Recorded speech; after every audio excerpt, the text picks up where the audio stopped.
Hey everyone, welcome back to the channel. Thanks for tuning in for another episode. I got an idea, got him. Where'd he go? The Wisconsin state bird, I just killed him. So I was recently out on the water and saw another angler at the boat ramp stowing his Ghost trolling motor. And when he did it, he was a little frustrated because when he pulled it up, the trolling motor went to stow in the direction that his active target was mounted. And, he had to put the trolling motor back down, turn the pedal, restow it, and I could tell he was frustrated. So I just quickly said, hey, you can set the direction that your trolling motor stows on.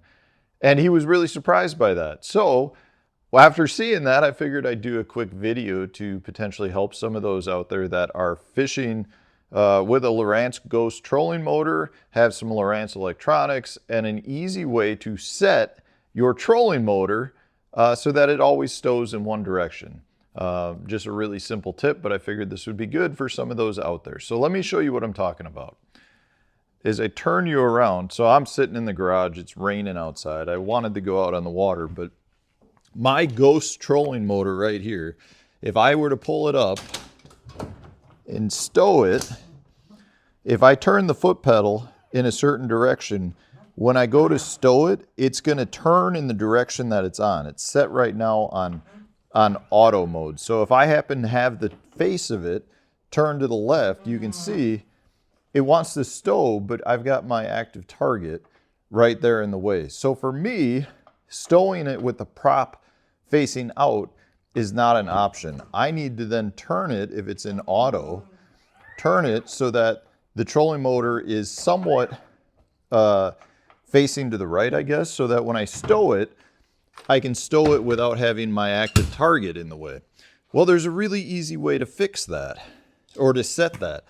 So if I come down here to my Lowrance unit, and this is, it needs to be connected to the the NEMA 2000 connection. If you've got that, there's a really easy way to set it. So you go to Pages, and then once you're here, go to your settings, go to autopilot. I'm doing this through the camera. It's a little different. So once you come here, you'll see one of your selections is stow direction. That's referring to your trolling motor. And right now it's set on auto, which means it's going to turn in the direction that's easiest for it to stow itself. Well, I don't want that. So if I come down here, you can see prop out, prop in, auto. Prop out means it's facing to the left or facing to the port side. Prop in means it's starboard, facing to the right. I want the head of my trolling motor facing in, is how it would be labeled, to the starboard side. So if I hit prop in and set that, so now we come back out, you'll see if I go to restow this,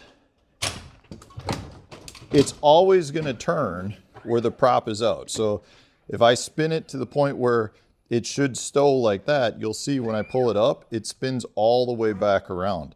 So no matter what direction I'm facing, it's always going to turn so that the prop is in, and it'll always stow. So that's one of the easy things to do. Now, another thing I want to point out, if I come back to this screen, so back Pages, setting, autopilot, you'll also notice, so I've got prop in. Another one though that a lot of people don't realize, a very easy one to use, is if you go to configure trolling motor keys, that's talking about these keys on your trolling motor. Let me move the little helicopter. Looks bad in the video. Okay, so if I go to configure trolling motor keys, you'll see I have buttons that line up. So 1 dot, 2 dot, 3 dot, 1 dot, 2 dot, 3 dot.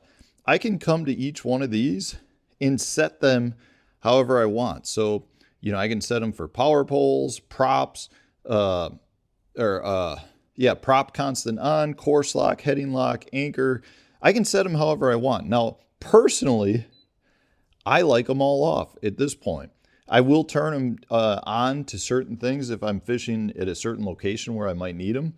But generally, I don't like to accidentally hit a button and then get thrown into course lock or always on or something like that. So I like to have my lock on, my my position lock, and then I turn these other ones off for the time being unless I feel like I need them for some reason. But you can control that all right through the graph just like that. So hit save, exit out, and now I've got it all set up how I want. Just a couple of quick little things that I think a lot of people don't realize. You know, one of the things that I absolutely love about all my Lowrance stuff in the boat is it's all connected, and there's so many different features to it that you can set. The reality is most anglers don't take the time to learn what you can do with everything being set up all together like this, but it's a really nice feature for running it. It'll be a simple headache. So for that angler that I ran into at the boat ramp, he's got it now set in a certain direction where it's perfect for him, and knows about it moving forward. But hopefully this helps a few of you out there that may have been struggling with the same issues that he was. And I'm going to leave it at that. If you enjoyed today's video, hit the like button, subscribe to the channel if you haven't done so already. Stay tuned. We'll have a new tip video coming out tomorrow.